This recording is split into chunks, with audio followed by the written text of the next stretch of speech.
Well, good afternoon, students. We'd like to welcome you to our JA Career Speaker Series today. You guys are in for a treat. We have a speaker today that's going to share some information about what she does and her career with you guys. Jennifer, it's all yours. Perfect. Hi guys, my name is Jennifer Rohde, and I'm talking to Duncanville High School, which is so cool because that's where I went, class of 2001. So it's been a little bit, but once a Panther, always a Panther. So I'm excited to talk to you guys a little bit today about what I do. So I'm a certified child life specialist. I don't know if any of you guys have heard about that before, but I work at Children's Medical Center at our Plano campus. I have been at Children's Health we're also called Children's Health, so I may go back and forth between Children's Medical Center and Children's Health. I've been there for about 13 and a half years. So kind of a little bit about my job, because a lot of people don't really know what a child life specialist is. But my role in the hospital is to help normalize the hospital experience for our patients. So I work with kids from little bitty babies all the way up to teenagers, and sometimes a little bit older. When they come to the hospital, and my job is really to make sure that they understand what we're going to do while they're here. So explaining medical procedures to them in kid-friendly terms, to where they understand, trying to help clear up any miscommunications that they may have. They may not know what an IV is, or what does it mean to have your appendix out, or what does it mean that I have a brain tumor and I have cancer now. So our job is to really talk through that, help them understand what that means, and then help them cope with the processes of what we're going to do. So whether it's procedures or a new diagnosis, or even working with the family during a death situation. And so I really started out my career many years ago when I was at Duncanville. I took our health sciences classes, and I did my rotations at Children's, and knew that I really wanted to work with kids in the future, and not just work with kids, but work with kids in a hospital setting. There's just a different feel about what's going on. We have kids who, because they're in the hospital, they may be in the hospital for a long time. Sometimes their development is affected. And so I really wanted to work with kids and help them through that process. So I completed rotations while in high school, and then went on to Texas. Well, I went to Navarro College in Waxahachie first for a couple of years to do my basics, and then transferred to Texas Women's University in Denton. And there I got my bachelor's of child development. I originally wanted to go into the field of pediatric physical therapy, and really wanted to be able to help kids relearn how to walk, work on other gross motor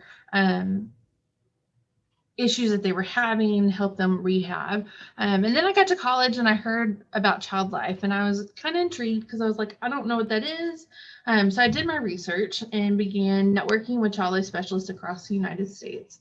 I found a lady in Chicago that I talked to, and this was pre-Facebook, pre a lot of things. So it really was just emailing back and forth, and really just asked her the questions that I had about, like, what was the most rewarding part of her job? What was the most difficult part of her job? What would she give to a new person coming into it, advice that she would give. And all the answers that she sent me, I realized that was exactly what I wanted to do.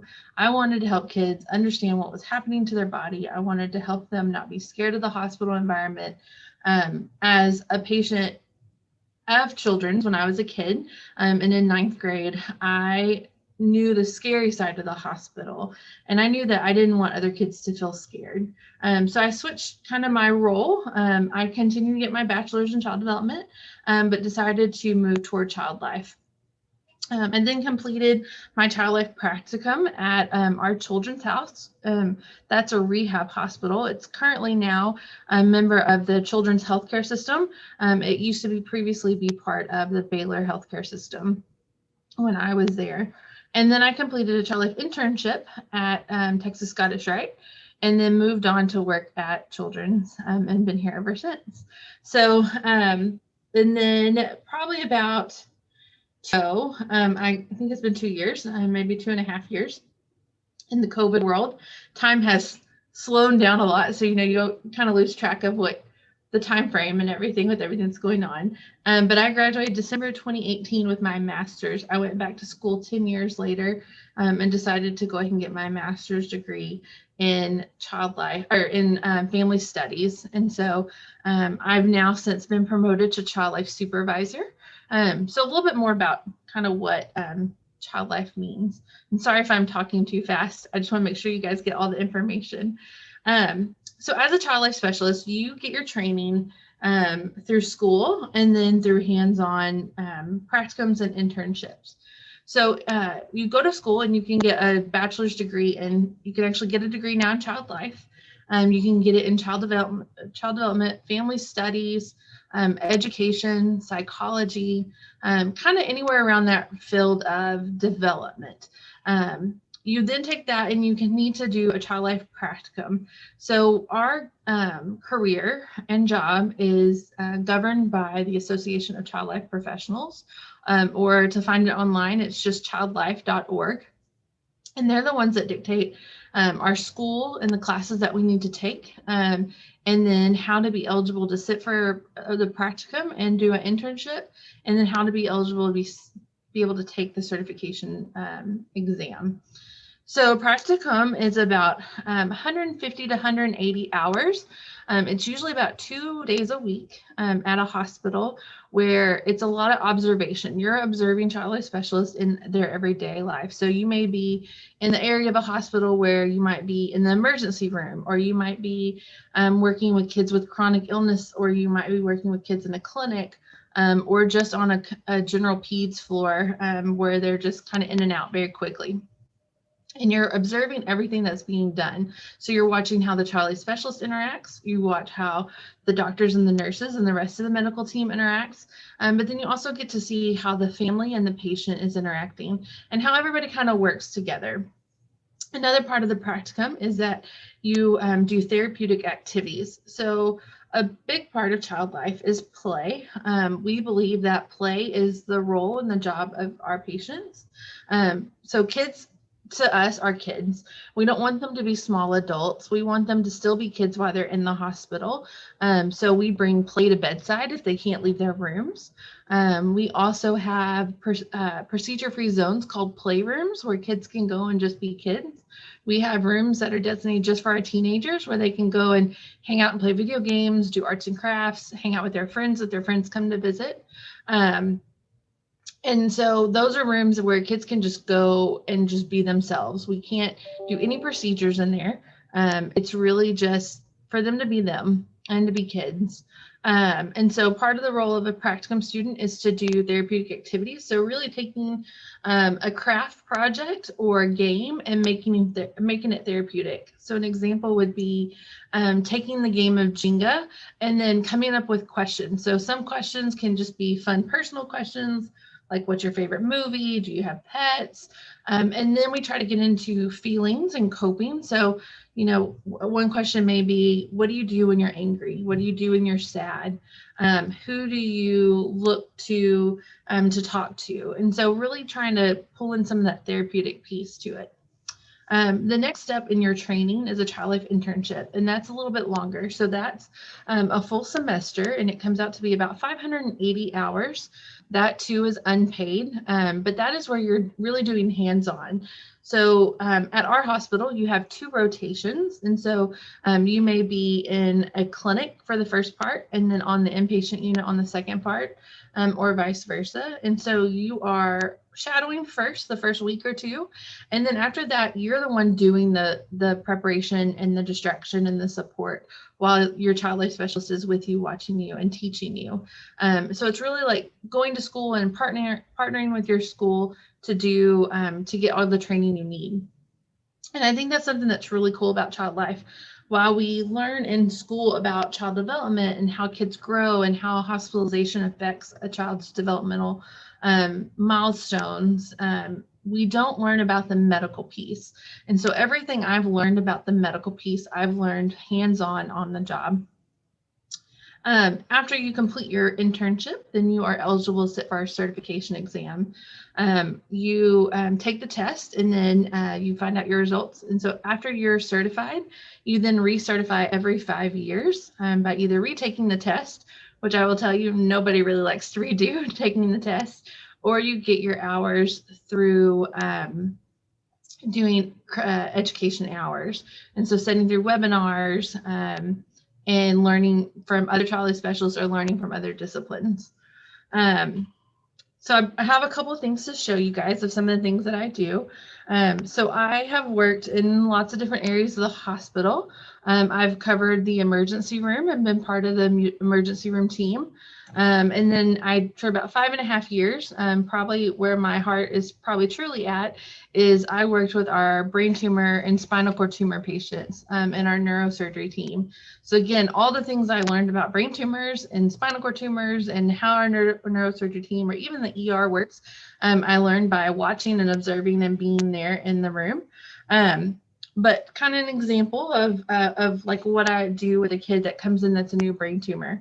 When you talk to a kid about a new brain tumor, which typically usually ends up being a type of cancer, they can also be benign where they're not considered a cancer, but they may still have to get treatment like chemo or radiation. And so when a kid comes in and you're talking to a kid about a brain tumor is very abstract because you can't see it, you can't feel it. So we talk about how it's abnormal cells that form a mass or a ball in your head. And so for a younger kid, we may take a doll like I have here that's blank, it has nothing on it. And we let them decorate it. So they can draw a face or put clothes. And then we're able to do medical play. So we'll talk about, they have to get an IV to get their medicine or drinks of our special water, which is our saline or our fluids that we give them. And so we talk about what is an IV. So I'll show them an IV. And so we use real medical equipment to show them what it is and talk to them about, the little straw that's going to go in their veins and what is their veins, what's in their veins, why do we do it this way? And we let them do it. So we let them actually put the IV in the doll. We can also do that for lots of other things from broken bones to needing to have sutures, to needing to be admitted for other reasons. And so this is just an example of one of them. I had a kid do who put a cast on the leg, gave the doll an IV. We also have a Band-Aid on the head. So it's really just whatever they want it to be. It's letting them process what fears they may have, what worries they may have, if they're angry. Sometimes we've had kids who have taken like pretend syringes and like stabbed the doll multiple times, and that kind of triggers us to know that maybe the kid is really upset about having to get lots of pokes. And so we're able to help them process through what they're feeling. And then we also work with brothers and sisters. So talking to them about, what's going on with the patient. I mentioned earlier, we also work in our death situations or our bereavement situations. So part of our job is if we have a kid who's a chronic patient, maybe that has cancer or other illnesses, we can work with them in an end of life situation. So maybe it's talking to them about having to stop treatment and what does that look like. There's been times that we've helped kids plan their funerals, and then talking with their siblings too about what does that mean when their brother or sister's body stops working, and walking them through that process. So really helping them cope with death. That by far is probably the hardest part of my job, is talking to a sibling or even a patient or a parent about their child passing away, and why that's not always the outcome we want. That's still the outcome that sometimes happens. And so helping them process what that looks like. But then we also get to do those fun times of celebrating birthdays and having holidays. And so it's a good balance. I will say at our Plano campus, that is the one thing that we don't have a lot of, is that we don't have a lot of death that happens at our campus. But it is still something that we do. We are part of the medical team or multidisciplinary team. And so we work with the doctors and the nurses, social work, psychology, our radiologist, to be part of that team to bring up any situations that come up, to talk about treatment plans.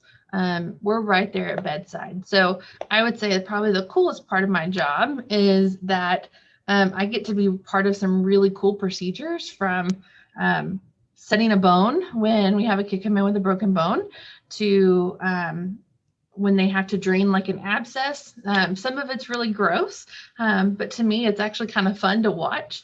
I'm not the person doing it, but I get to be in the room. And so that's always a cool thing of, you like all those fun medical things and you like to watch fun medical shows, but you don't really want to be the one doing it. You still get to be part of it. But then also helping kids understand, what does that mean that we're going to do that? Um, Another cool thing that we do is that we like to celebrate holidays. As the holidays are coming up, for us, a big one is Christmas. So we have Santa that comes. We provide all the toys in the hospital. We're getting ready for our Christmas store that we set up where families get to come shop for free for the patient and the siblings.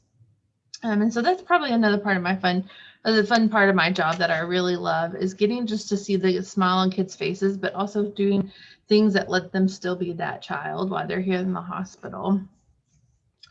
I'm going to read through a couple of the questions. So, are child life jobs hard to find? And do hospitals only have one for the whole hospital? So those are both great questions.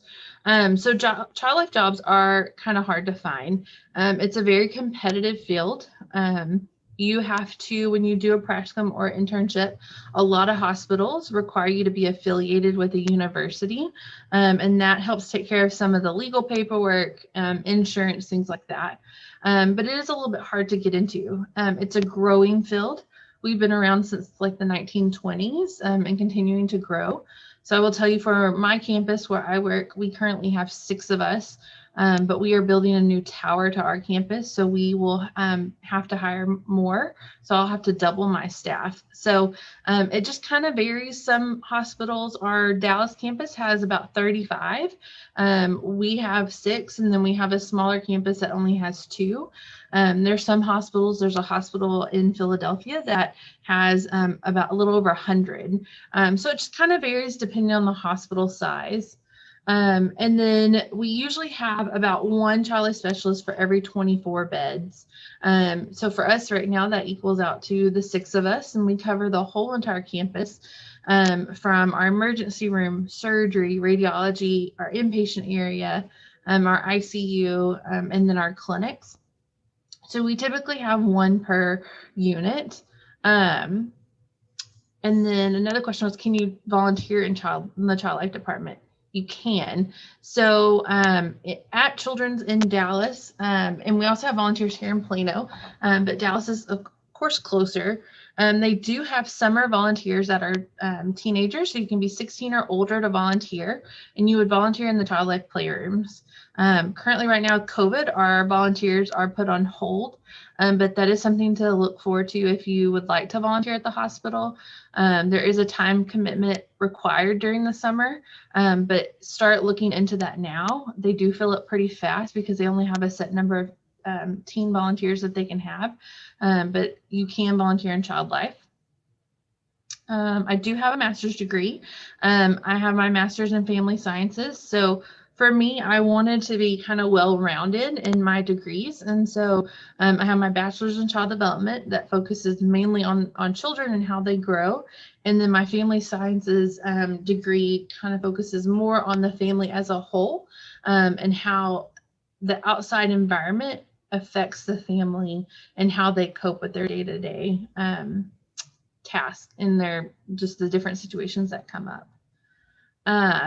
One of the questions is it hard emotionally to work with sick kids?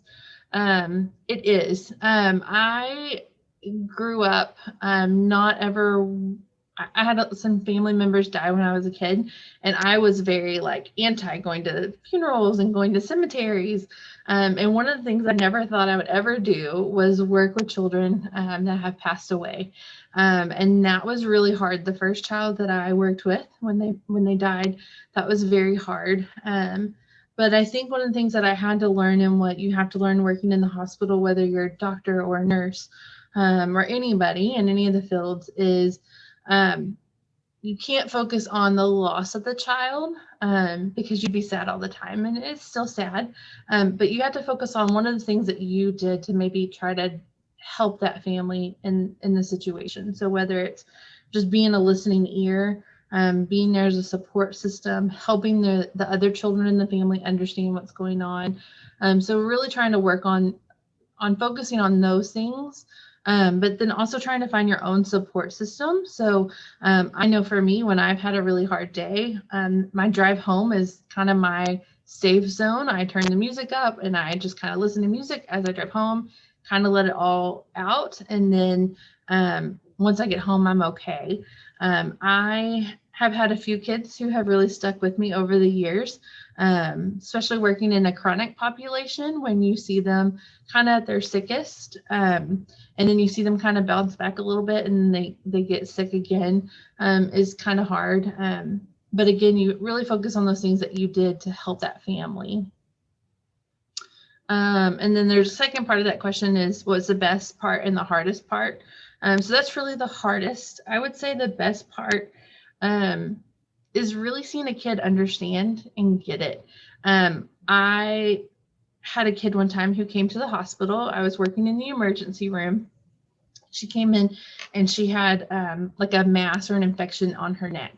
And so dad said the whole entire way that they were going to the hospital, she was crying and was like, I don't want to go there. I don't want to go there. They're going to hurt me. And one of my nurses called me into the room. We were getting ready to do an IV so we could give her medicine. And so my nurse let me take time to talk to her and really explain to her what an IV is, why are we doing it, talk about the ways that we're going to do to help her body. And then we were able to create her own friend, her own doll. We were able to put an IV in that doll. She helped me, and we talked about how she wanted to cope through it. So deep breathing, being distracted, playing a game. And then she had to go have a CT scan, which then also really made her anxious. And so we took her friend, we went to our CT scanner, and we let the friend lay on the CT scanner and let it go in and out of the machine, just like she was going to. That way she could see that nothing was going to hurt her. She also got admitted to the hospital for about a week, and I visited with her every day, and played with her every day, and just really made some good progress with her. So much so that one day when I went back in there, her dad goes, she didn't want to leave the hospital now. She really loves it here. And she came back a little bit later, a few months later, and dad said she was already asking on the way in if she was going to be able to see me and be able to play and kind of talk through what was going to happen. So to me, that's one of those things that makes my job worth it. We also do camps. So we do summer camps and then fall and spring weekend camps for kids that come to the hospital, and they're divided up based on diagnoses. And so I directed our weekend camp for brain tumor patients. And that too is probably my favorite part of my job.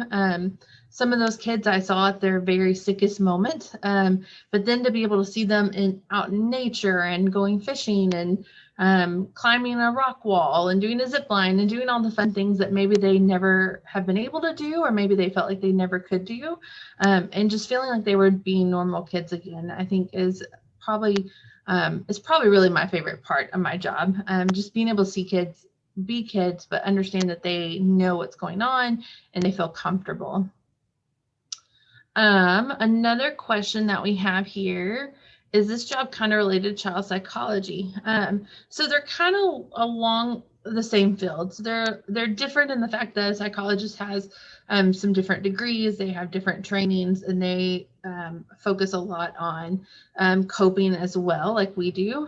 Ours is more in the moment. So we kind of focus on what's happening in the moment, and then we can kind of build up to some of the long term. Whereas psychology focuses more kind of the long term. What's a long-term coping plan? We partner a lot with psychology, especially with our chronic patients and our kids that maybe are really having a hard time coping. We build coping plans together. So again, just blending those services and working together to make sure that those kids have the best care. And then where do you see yourself in your field in the next 5 years? So that's a great question. So in the last year and a half, I was promoted to child life supervisor, which was something I really wanted to do for a long time. And so as our campus continues to grow, I hope and that my job will eventually turn into a child life manager role. I would like to continue to kind of go up the ladder and kind of build our department to make it better and stronger. But I really see myself retiring from children's. I really love working here. I feel like our mission to make life better for children is something that we really do strive to do every day. And then as for our field, I think that our field will continue to grow as well. In the world, not just the United States, but all across the world, there's about 6,000 child life specialists. Overseas, they may have different names, but really we do the same job. And so I see our field starting to grow even more. I know child life specialists now who are in doctors' offices. They work for hospice care centers. I know child life specialists who work out on their own and they contract through doctors' offices. I even one time talked to a school district that actually had a child life specialist working in the school district. So the more we're able to branch out, the better, because it's really trying to take the healthcare system and helping kids understand and cope with what we're going to do to help make them better adults in the healthcare system. So taking a child who's really nervous and really anxious and really scared of needles and helping them process and cope and come up with plans so when they have to get pokes, to help them move through as an adult to still not have that fear. And so it's just a continuing growing process. I know a lot of times I work with parents and parents go, I need a child life specialist for myself. And so it's just one of those things that we do just to make the hospital less scary, make kids understand more, and just to really clear up misconceptions that they may have about the hospital and about procedures. Let's see. Any other questions? I think I hit them all that are in the chat box right now.